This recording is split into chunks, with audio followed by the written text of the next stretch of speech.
l'histoire, elle remonte maintenant il y a une dizaine d'années. Hein.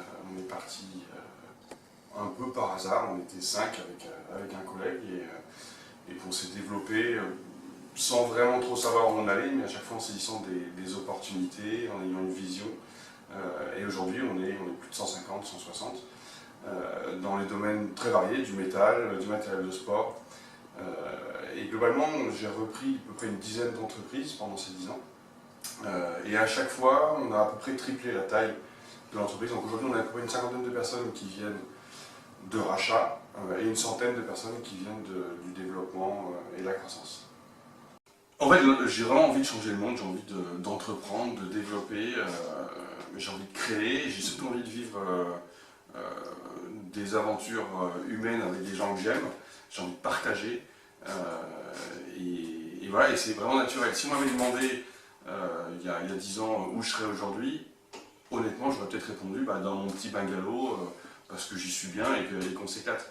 Et en fait, voilà, c'est vraiment cette envie quotidienne de faire, de vivre, de partager, de donner la confiance aux gens qui fait que ça marche quasiment tout seul, j'ai l'impression.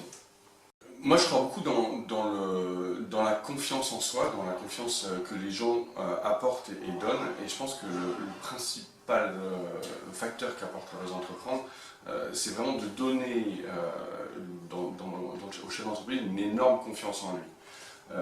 D'abord, une confiance dans le on va dire, technique, de soutien, de conseils, etc., que peuvent apporter les membres du réseau.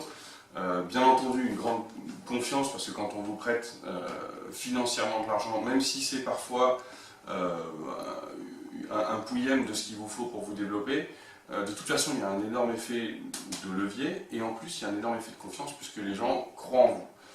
Et puis le troisième sujet qui est fondamental aussi, c'est l'expérience, c'est-à-dire que les membres du réseau ont tous des expériences importantes, il y en a qui ont marché, et c'est des exemples, et c'est des gens qu'on a envie de suivre, mais il y en a aussi qui ont échoué, et ça aussi c'est fondamental, parce que intégrer l'échec quand on est chef d'entreprise, c'est juste, pour moi, la première chose à faire pour pouvoir se lâcher. C'est-à-dire si on n'a pas intégré le pire, et qu'on va se dire, moi je vais faire vraiment mieux que le pire, on est toujours en train de stresser, de se demander ce qui va se passer, et ça c'est pas bon.